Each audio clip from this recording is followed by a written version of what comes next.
Pessoal, vamos lá, vamos continuar a completar nossa aula aqui, tá? Falamos da semiologia da cabeça e, obviamente, da face também. Agora vamos falar do pescoço, tá? Semiologia da cabeça, inspeção e palpação. A gente não tem muito mais o que fazer além disso. Semiologia do pescoço, né? Como examinar o pescoço. A gente vai ter inspeção, palpação, mas aqui a gente vai ter a ausculta também, tá? Vamos continuar sem a percussão. Por quê? Não tem por sentido e não tem informação adicional nenhuma a gente percutir um pescoço, né? Mas ao escutar a gente vai ver que tem sim. Então, como eu falei, inspeção, palpação e ausculta, né? Que a gente vai fazer na região cervical. E daí a gente tem que lembrar da anatomia. A anatomia a gente tem que lembrar que a gente tem o plano profundo do pescoço e o plano mais superficial, né? E daí a gente tem que lembrar o quê? A gente tem que lembrar que a gente tem o esternocleidomastoídeo, que vai se inserir na mastoide, no externo e na clavícula, que é o músculo mais proeminente que a gente vai ver aqui. E por que é importante a gente saber onde ele está e onde ele fica também, né? Porque lateral a ele, paralelo a ele, a gente vai ter os dois principais vasos da região cervical, né? Talvez um dos principais vasos do nosso corpo, inclusive, que é a carótida e a jugular, tá bom? O que mais a gente vai ter? Glândulas submandibulares, submaxilar, nessa região aqui, tá? Parótida, aqui nessa região, tá bom? Traqueia, fúrcula external, tá?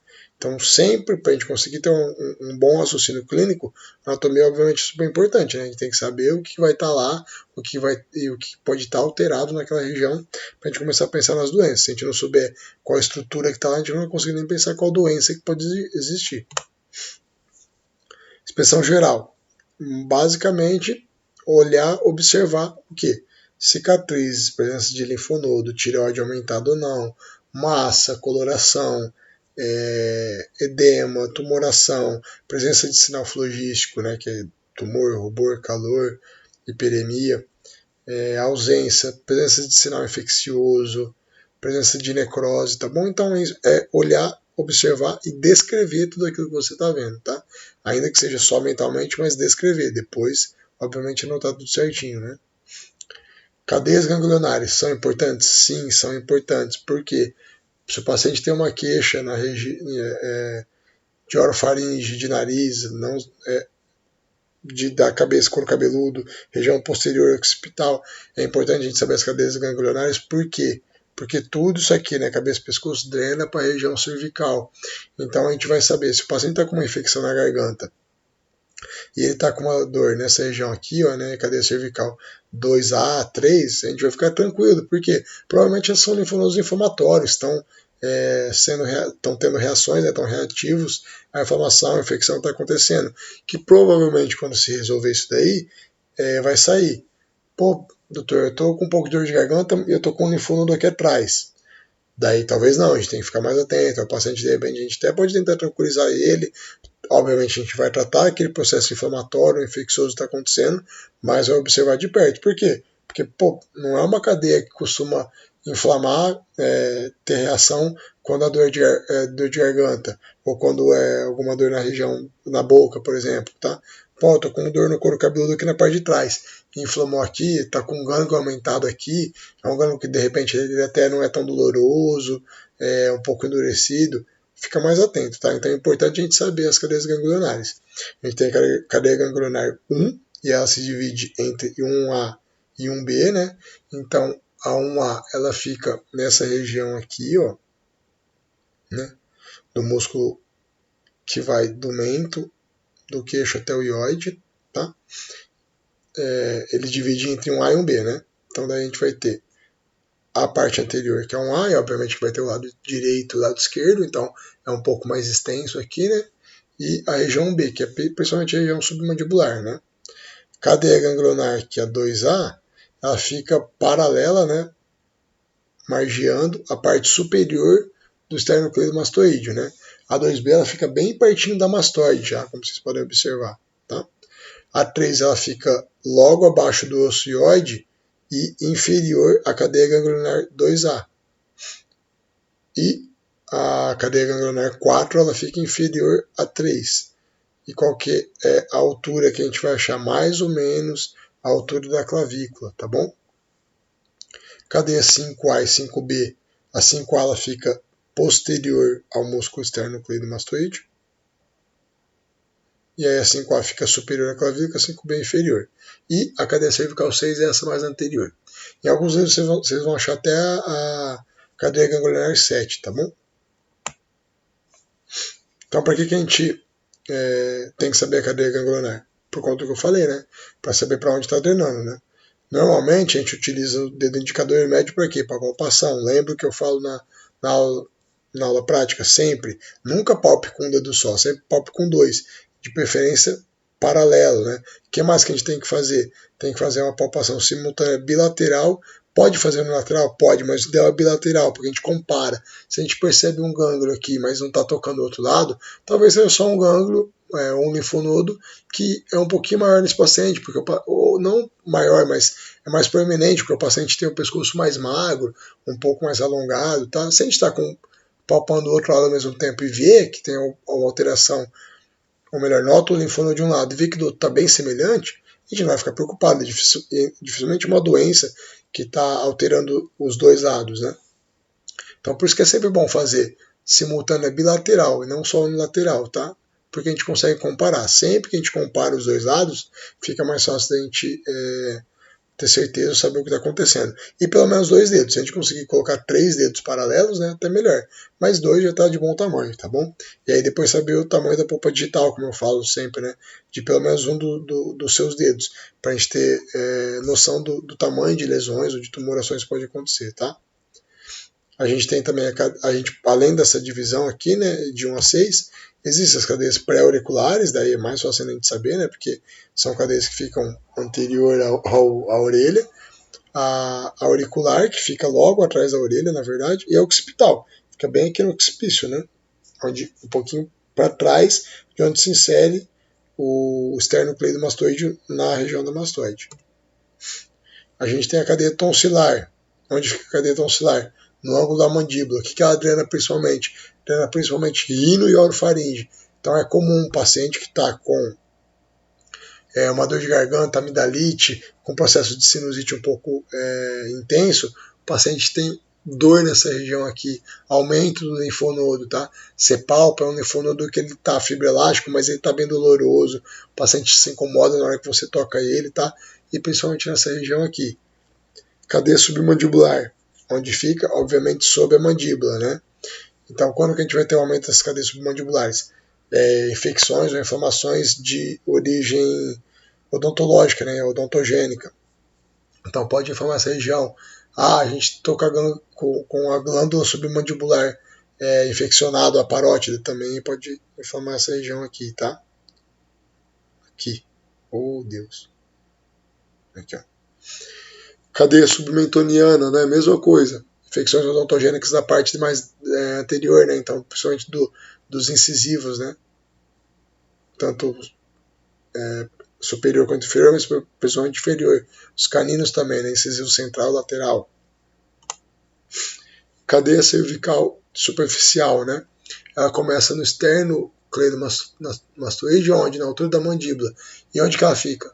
Em toda essa região aqui, ó, passeando por toda a borda anterior do esternocleido, tá? Como que a gente vai fazer palpação, por exemplo, da cadeia cervical profunda?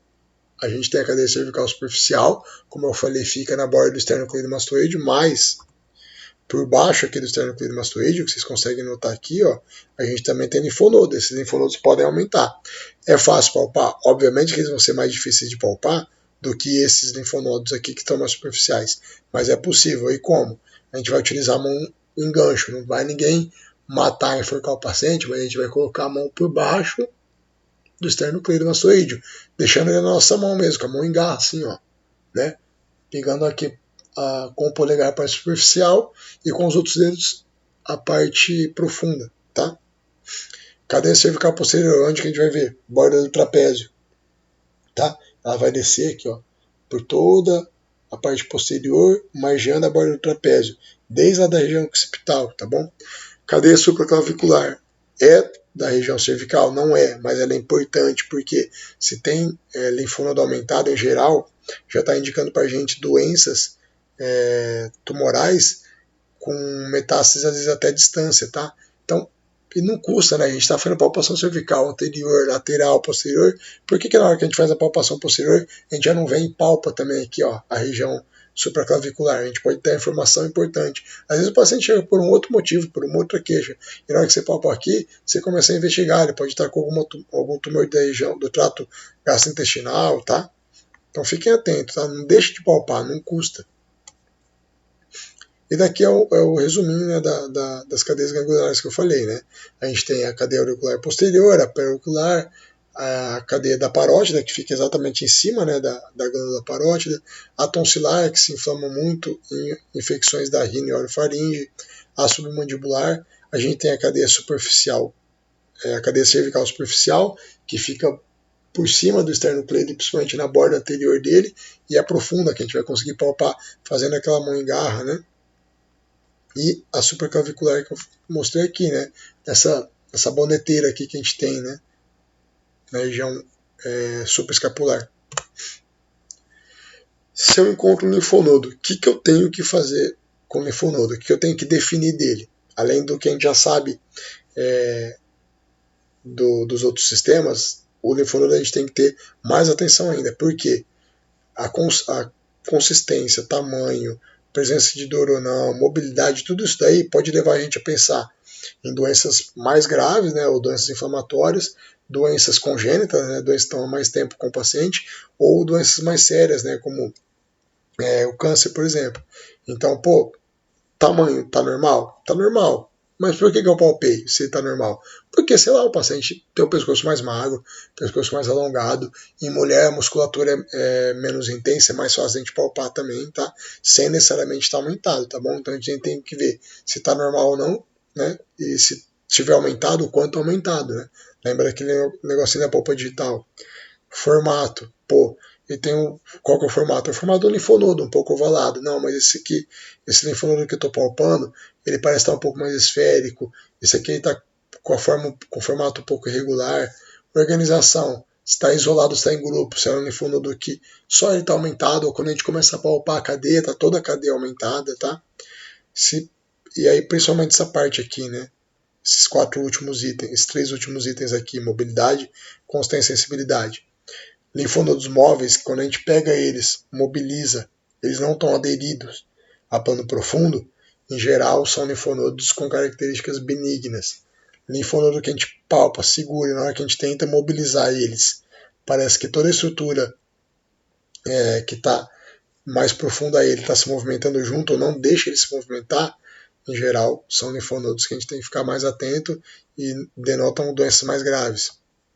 Sugere câncer pra gente, né? Consistência. Qual que é a consistência normal do linfonodo? Um pouco amolecido, um pouco fibroelástico. Mesmo o linfonodo que está inflamado, mesmo o linfonodo que está aumentado por conta do processo inflamatório, por drenagem da região de rino ou orofaringe, por exemplo, tá? Ou de uma lesão de face, de couro cabeludo, enfim. Se está fibroelástico, um pouco mais amolecido, são linfonodos, primeiro, mais agudos, né? Em geral, eles estão há pouco tempo com aumento, e a consistência dele é um pouquinho mais fibroelástica, mais tranquila. Consistência de linfonodo que sugere tumor, endurecida. A gente palpa o linfonodo, ele parece uma pedrinha, né? Ele é muito mais firme, ele tem muito mais a consistência de um osso do que de um linfonodo. E sensibilidade, né? Presença de dor ou não palpação. Geralmente, linfonodo tumoral não dói, tá? A não ser que eles infartem ou tenham um aumento súbito deles, aí eles vão gerar dor pela distensão da cápsula. Mas em geral o linfonodo tumoral não dói, diferente do inflamatório, né? A inflamação dói, então quando o linfonodo der essa inflamação, ele acaba sendo doloroso também. O paciente que a gente está palpando, na hora que sente o linfonodo, a gente não tem nem dúvida que achou, porque a gente toca o paciente, né? Ou leva a mão para tirar, ou grita de dor, né? Faz face dolorosa, enfim, tá bom? Então tudo isso a gente tem que avaliar, especialmente esses últimos itens aqui, ó, tá? Mobilidade, está fixo ou não a plano profundo, consistência, se é endurecida ou fibroelástica, né? Fibroelástica é parecendo aquelas bolinhas que a gente amassa assim com a mão, né? E se tem dor ou não. E no tamanho, além da gente ver se está aumentado ou não, tenta quantificar se está aumentando, né? Pergunta para o paciente, né? Ou pede para ele vir no segmento para a gente ver se esse linfonodo está se mantendo e se ele está evoluindo. Está evoluindo, ótimo, né? Se ele está se mantendo, mas sem nenhuma outra característica maligna, a gente pode de repente pedir um ultrassom e acompanhando tranquilo. Ah, não, esse linfonodo está aumentado, está duro, está fixo, tá? Então, observem isso do tamanho também, não só se está aumentado ou não, mas a sequência, né? Se ele vai evoluir ou evoluir, se ele vai aumentar ou diminuir, ou se vai se manter.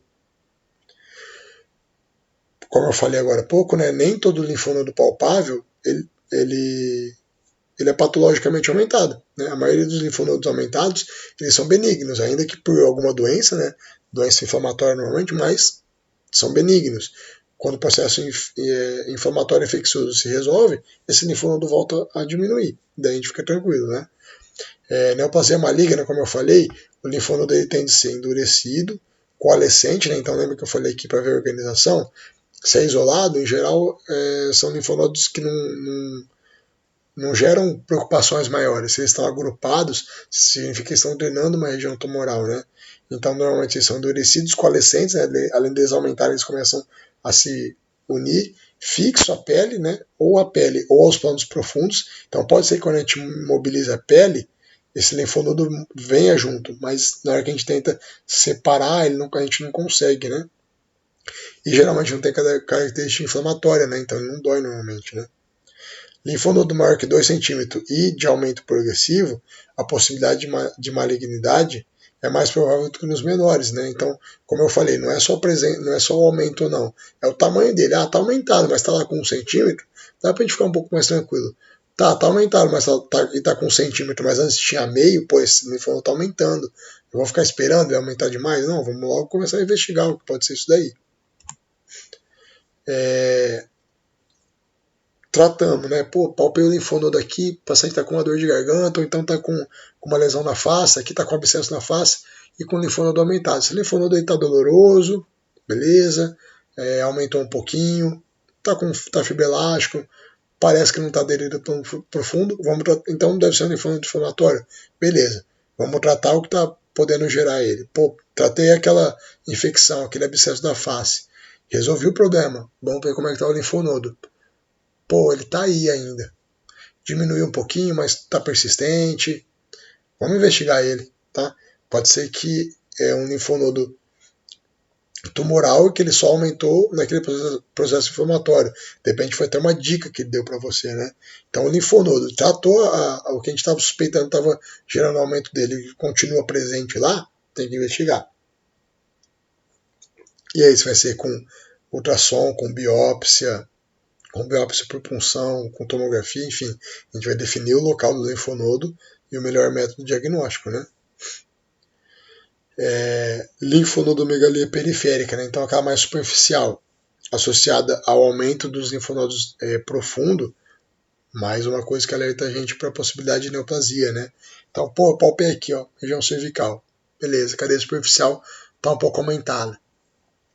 Daí eu faço palpação profunda, né? Com a mão em garra, pego por dentro do esternocleidomastoídeo. Tem linfonodo aumentado aqui também. Vamos deixar esse paciente sob uma lupa maior, né? Vamos investigar ele mais. Vamos ter mais cuidado com ele, tá bom? Laringe, traqueia e tireoide, né? Vamos avaliar no pescoço também. Cartilagem tireoide, lembra que é diferente da glândula tireoide, né? A cartilagem tireoide, aqui ó, na figura até fica fácil de ver aqui, ó, que eu ficava falando para vocês em aula. A cartilagem tireoide, ela tem esse formato escudo, né? E é o famoso palmo de Adão, ela é superior à glândula tireoide, tá? Então, se a gente está palpando a cartilagem tireoide, pode ter certeza que a glândula está para baixo.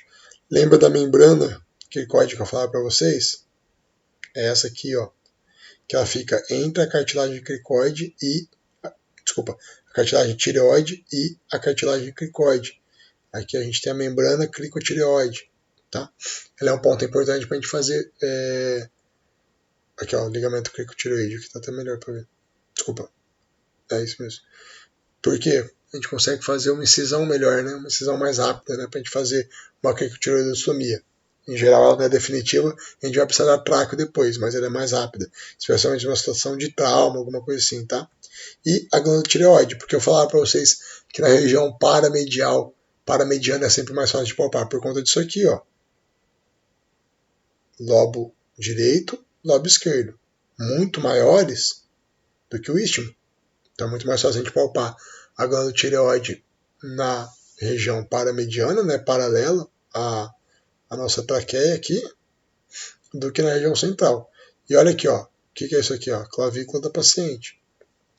Lembra que eu falava para vocês que a tireoide entrava um pouquinho na fúrcula external? Aqui, ó, tá dentro da fúrcula external, tá vendo?